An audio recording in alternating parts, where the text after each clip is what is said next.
कीजिए लेंस के पदार्थ के अपवर्तनांक तथा वक्र पृष्ठों के वक्रता त्रिज्याओं का लेंस के फोकस दूरी पर प्रभाव का उल्लेख कीजिए। इसमें दो प्रश्न दिया गया है। तो सबसे पहले आपको पतले लेंस के लिए मेकर सूत्र आपको लिखना है। तो यहाँ पर सबसे पहले क्या लिखेंगे, लेंस मेकर का सूत्र क्या होता है। यहाँ पर लिखेंगे पहले लेंस मेकर का सूत्र क्या है।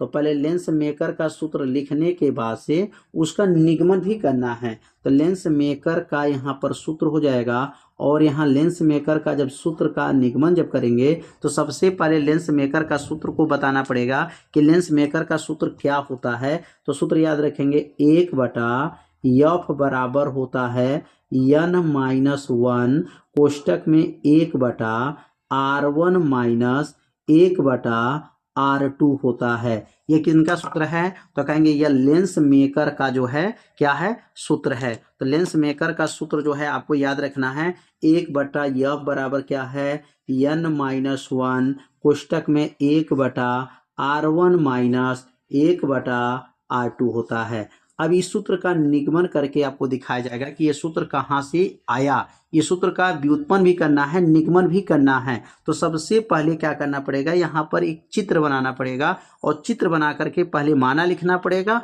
और उसके बाद सूत्र का ये क्या करना पड़ेगा, निगमन करना पड़ेगा। तो अब समझते हैं। अब यहाँ पर जो चित्र दिया गया है, अब चित्र के बारे में समझेंगे कि अब चित्र में हमको क्या क्या बातों को ध्यान देना है। तो यहाँ पर सबसे पहले जो है एक उत्तल लेंस लगा हुआ है, और उत्तल लेंस का यह जो है प्रकाश की केंद्र है, और यहाँ पर वस्तु को रखा गया है। जब वस्तु को O पर रखा जाता है तो उसका प्रतिबिंब कहाँ पे बनता है, I डैश पर बनता है। याद रखेंगे, वस्तु को कहाँ रखेंगे, O पे रखेंगे तो प्रतिबिंब I डैश पे बनेगा। अब वस्तु को कहाँ रखेंगे, I डैश पे रखेंगे तो प्रतिबिंब कहाँ बनेगा, I पे बनेगा। यह दो बातों को आपको ध्यान देना है। तो सबसे पहले क्या लिखेंगे, माना लेंस से वस्तु O से दूरी U। देखिए वस्तु की दूरी क्या है, U। अब प्रतिबिंब की दूरी क्या हो जाएगा तब, I डैश, और I डैश से वस्तु की दूरी क्या है, V डैश। तो प्रतिबिंब की दूरी क्या हो जाएगा, V है। तो इस बात को पहले समझ लेते हैं कि इसका मतलब क्या है। अगर वस्तु O पे रखा गया है तो प्रतिबिंब I डैश पे बनेगा। अगर वस्तु I डैश पे रखा गया है तो प्रतिबिंब I पर बनेगा। ये बात को बताया गया है। अब इस अगर यहाँ देखेंगे बीचों बीच का केंद्र है, तो इधर वाला को त्रिज्या को, वक्रता त्रिज्या को R1 कहते हैं, और इधर वाले को वक्रता त्रिज्या को R2 कहते हैं। तो पहले एक बार AB पृष्ठ का हल करेंगे, एक बार CD पृष्ठ का हल करेंगे। दो पृष्ठ इसमें दिया गया है, तो AB पृष्ठ के लिए पहले हल कर लिया जाएगा, उसके बाद से CD पृष्ठ के लिए हल किया जाएगा। अब यहाँ पे लिखेंगे पहले AB पृष्ठ के लिए, किस बात की पृष्ठ के लिए बात कर रहे हैं, AB पृष्ठ। कहेंगे AB पृष्ठ पहले पृष्ठ जो है, पहले पृष्ठ जो है AB है, पहले पृष्ठ AB द्वारा वस्तु O का प्रतिबिंब कहाँ पे बनेगा, तो प्रतिबिंब जो है I डैश पे बनेगा। प्रतिबिंब I डैश पर बनता है, I डैश पर बनता है। पहला जो पृष्ठ है AB, और AB द्वारा बात कर रहे हैं, AB द्वारा अगर वस्तु O पे रखा गया है, वस्तु O का प्रतिबिंब कहाँ पे बनेगा, I डैश पे बनेगा। तो अपवर्तनांक का यहाँ सूत्र लिखेंगे। अपवर्तनांक का सूत्र क्या होता है, तो अपवर्तनांक का सूत्र जो है आप सभी लोग जानते होंगे कि अपवर्तनांक का क्या सूत्र होता है। लिखेंगे यहाँ पर अपवर्तनांक का सूत्र, और अपवर्तनांक का सूत्र क्या होता है पहले यहाँ सूत्र नोट कर लेंगे, उसके बाद से निगमन करेंगे। तो यहाँ अपवर्तनांक का सूत्र हो जाएगा, सूत्र क्या पढ़े हैं अपवर्तनांक का, n/v माइनस 1/u बराबर होता है n-1/r होता है। ये क्या है, तो यह जो बना है यह अपवर्तनांक का सूत्र हो गया। किसका सूत्र है, अपवर्तनांक का सूत्र हो गया। अब इस अपवर्तनांक के सूत्र के सहायता से अब यहाँ पर जो है ए बी पृष्ठ के लिए जो है सूत्र बनाया जाएगा। तो ए बी पृष्ठ के लिए अगर सूत्र बनाते हैं तो क्या बनेगा, यहाँ लिखेंगे यन है तो यन यहाँ पे उतर जाएगा, यन उतर जाएगा। और ये प्रतिबिंब की दूरी भी है, तो यहाँ देखिए ध्यान दीजिए, जब वस्तु ओ पे रखा जाएगा तो प्रतिबिंब कहाँ बनेगा, आई डैश पे बनेगा। और आई डैश की बीच की दूरी यहाँ से देखेंगे, इस लेंस से यहाँ तक की दूरी क्या है, भी डैश है। तो यहाँ क्या लिखेंगे, भी डैश हो जाएगा माइनस 1/u, वस्तु की दूरी u है तो u ही रहेगा, u हो जाएगा बराबर हो गया n-1 हो जाएगा बटा ये। अब यह r है तो अब r नहीं रहेगा, क्योंकि ए बी पृष्ठ जब लिया जाएगा तो वक्रता त्रिज्या r1 लेंगे, और सी डी पृष्ठ जब लिया जाएगा तो वक्रता त्रिज्या r2 लेंगे। तो यह हो जाएगा r1 हो गया, और ये बन जाएगा समीकरण नंबर 1 बन जाएगा। तो एक बार ध्यान दीजिएगा, यह सूत्र में इस मान को भरा गया है, यन अपवर्तनांक यन हो गया, ये भी का नाम क्या है, प्रतिबिंब की दूरी। तो जब वस्तु ओ पे रखते हैं तो उसका प्रतिबिंब की दूरी यहाँ से लेकर के यहाँ तक होगा, और प्रतिबिंब की दूरी क्या बनेगा, भी डैश बन जाएगा। तो भी डैश हो गया माइनस यू हो जाएगा, वस्तु की दूरी n-1/r1 हो जाएगा। ये बन गया समीकरण नंबर 1 हो जाएगा। पहले पृष्ठ जो है समाप्त हो गया। अब यहाँ लिखेंगे दूसरे पृष्ठ। अब दूसरे पृष्ठ क्या है, तो दूसरे पृष्ठ सी डी है, तो लिखेंगे यहाँ पर दूसरे पृष्ठ जो है उसका नाम क्या है, तो कहेंगे दूसरे पृष्ठ सी डी द्वारा, क्या लिखेंगे, दूसरे पृष्ठ सी डी द्वारा। अब सी डी द्वारा अब वस्तु कहाँ पे रखा गया है, तो लिखेंगे यहाँ पर वस्तु जो रखा गया है अब आई डैश पे रखा गया, पहले कहाँ पे रखा गया था, ओ पे रखा गया था, तो अब वस्तु आई डैश पे यहाँ पे रखेंगे तो इसका जो है प्रतिबिंब आई पे बनेगा। तो दूसरे पे सी डी द्वारा वस्तु आई डैश का प्रतिबिंब कहाँ पे बनेगा, तो आई डैश का जो प्रतिबिंब होगा वह आई पर बनेगा। तो लिखेंगे प्रतिबिंब आई पर बनता है। तो जब आई पर बनता है तो अब यहाँ पर जो है अपवर्तनांक का पुनः सूत्र लिखेंगे, और अपवर्तनांक का क्या सूत्र होता है, तो अपवर्तनांक का सूत्र जो है आप लोगों को याद ही भी हो गया होगा कि अपवर्तनांक का जो सूत्र होता है, क्या सूत्र पढ़े हैं, ऊपर लिखा गया है कि अपवर्तनांक का जो सूत्र होता है यन बटा क्या हो जाएगा, यन बटा भी माइनस 1/u बराबर n-1/r। ये तो फार्मूला हो गया। अब इसी फार्मूला से अब सी डी के लिए मान भरेंगे, पहले ए बी के लिए भरे थे, अब किसके लिए भरेंगे, सी डी के लिए भरेंगे। ये तो सूत्र हो गया। आज जब सूत्र हो गया तो यहाँ जब मान भरेंगे, अब दूसरा पृष्ठ हो गया, सी डी का मतलब हो गया अब जो है लेंस के जो है, अब आप लेंस के पहले इधर थे, अब लेंस के पीछे हो गए। जब लेंस के पीछे हो जाएंगे, लेंस के पीछे सी डी है, तो जो अपवर्तनांक जो होता है वह व्युत्क्रम हो जाता है। और ये देखिए वस्तु की दूरी क्या बनेगा, अब ये आई डैश पे वस्तु रखा गया है तो यह वस्तु की दूरी हो जाएगा, और यह प्रतिबिंब की दूरी हो जाएगा। ध्यान दीजिए, ये वस्तु की दूरी और ये प्रतिबिंब की दूरी कहाँ पे रखा गया, आई डैश पे रखा जाएगा। तो यहाँ पर जो अपवर्तनांक यन है, अब यन अपवर्तनांक नहीं लिया जाएगा, अब अपवर्तनांक बदल गया और यन के जगह पर अपवर्तनांक 1/n हो जाएगा। क्या बनेगा, 1/n बटा भी का मतलब प्रतिबिंब की दूरी भी ही था, माइनस 1/u। यू के जगह पर क्या था, यू के जगह पर एक बार और देख लेते हैं। यू मतलब अब यह वस्तु की दूरी हो गया, पहले प्रतिबिंब की दूरी था, लेकिन जब वस्तु आई डैश पे रखा गया है तो यह वस्तु की दूरी हो जाएगा। तो जो यू का मान है अभी वह बन जाएगा भी डैश हो जाएगा, बराबर हो जाएगा, और यन के जगह पर 1/n हो जाएगा, -1 और ये जो r है वो r2 हो जाएगा। ये सी डी के लिए वक्रता त्रिज्या r2 और ए बी के लिए वक्रता त्रिज्या r1 था। तो यह जो मान निकला हुआ है समझ में आ गया, 1/अपवर्तनांक काहे व्युत्क्रम हो गया। व्युत्क्रम कैसे हुआ है, क्योंकि वह लेंस के जब पीछे अब हो गया ना, तो लेंस के जब पीछे होगा तो अपवर्तनांक व्युत्क्रम हो जाता है, 1/n बटा भी माइनस 1 ये यू के जगह पर भी डैश होगा बराबर 1/n-1/r2 हो जाएगा।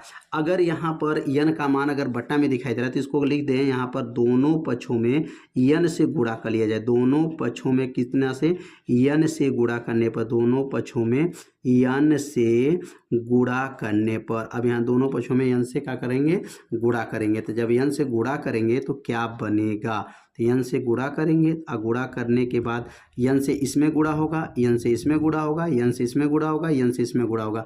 तो या जो है चारों पदों में ऊपर यहाँ पर यहाँ पर यहाँ पर और यहाँ पर जो है सब में जो है n से हम गुणा करने चल रहे हैं। और गुणा करने के बाद से समीकरण जो एक बना है उस समीकरण को जो गुणा करने के बाद जो समीकरण बनेगा उस समीकरण को दोनों समीकरण को जोड़ देंगे तो लेंस मेकर का सूत्र तैयार हो जाएगा। तो यहाँ सबसे पहले काम करेंगे, गुणा कर लें पहले।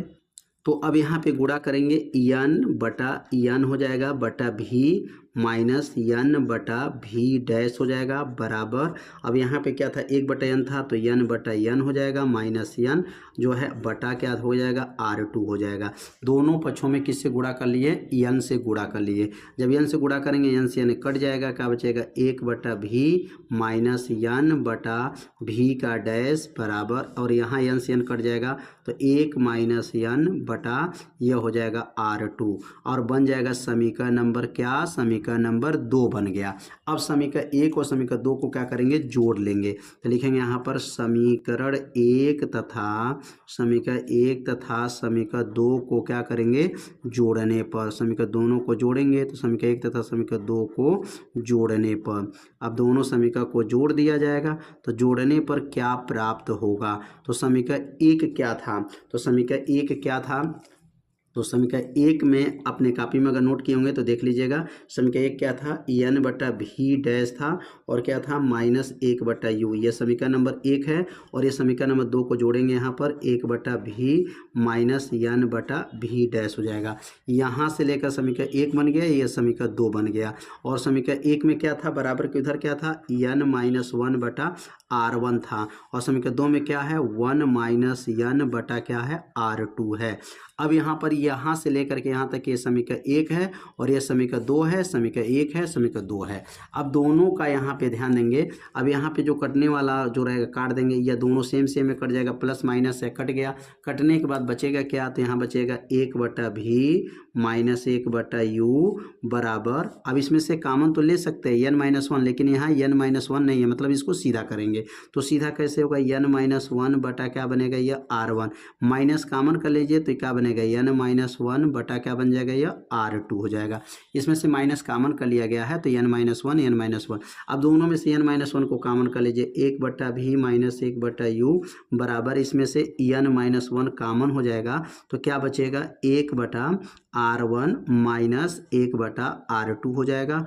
अब यहाँ पे ये सूत्र है, ये लेंस का सूत्र क्या होता है, तो लेंस का सूत्र आप लोग पढ़े हैं 1 बटा यह बराबर क्या होता है, तो 1 बटा यह बराबर 1 बटा भी माइनस 1 बटा यू। तो यह पूरा सूत्र किसका है, तो कहेंगे यह सूत्र लेंस का सूत्र हो गया। और यह सूत्र किसका बनेगा, 1 बटा यह का, 1 बटा यह बराबर क्या होता है 1 बटा भी माइनस 1 बटा यू होता है।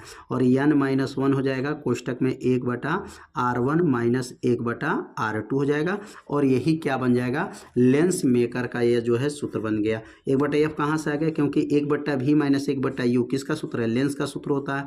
और लेंस का सूत्र में क्या होता है 1 बटा एफ बराबर n माइनस 1 कोष्टक में 1 बटा R1 माइनस 1 बटा R2। यही लेंस मेकर का क्या बनेगा, फार्मूला बन गया। तो उम्मीद करते हैं ये सूत्र का निगमन आप लोगों को अच्छे से समझ में आ गया होगा। अब इसमें एक और प्रश्न दिया गया है, लेंस पदार्थ के अपवर्तनांक तथा वक्र पृष्ठों के वक्रता त्रिज्याओं का लेंस के फोकस दूरी पर प्रभाव का उल्लेख कीजिए। यहाँ तक तो सूत्र का निगमन हो गया। अब लेंस पदार्थ का अपवर्तनांक और वक्र पृष्ठ के जो त्रिज्याएं हैं वह फोकस दूरी पर क्या प्रभाव डालते हैं, उल्लेख करना है। तो यहाँ पर जो है आपको 2 लाइन आपको लिख लेना है कि अगर अपवर्तनांक का मान बढ़ता है तो फोकस दूरी का मान क्या होगा, घटेगा। तो यहाँ अपवर्तनांक का प्रभाव लिखना है तो लिखेंगे यहाँ पर, यदि यहाँ पहला लिख सकते हैं कि यदि अपवर्तनांक बढ़ता है, अपवर्तनांक का मान जब बढ़ेगा, अपवर्तनांक का मान बढ़ने पर फोकस दूरी कम हो जाता है, फोकस दूरी कम हो जाता है, फोकस दूरी क्या होता है, कम हो जाता है। तो जब अपवर्तनांक का मान बढ़ता है तो फोकस दूरी का मान क्या हो जाता है, कम हो जाता है। पहला बात हो गया। दूसरा बात इसमें बताया गया है कि अगर वक्रता त्रिज्या का मान अगर बढ़ जाए तो फोकस दूरी का मान क्या होगा। तो कहेंगे यहाँ पर दूसरा बात लिखेंगे कि यदि वक्रता त्रिज्या का मान वक्रता त्रिज्याओं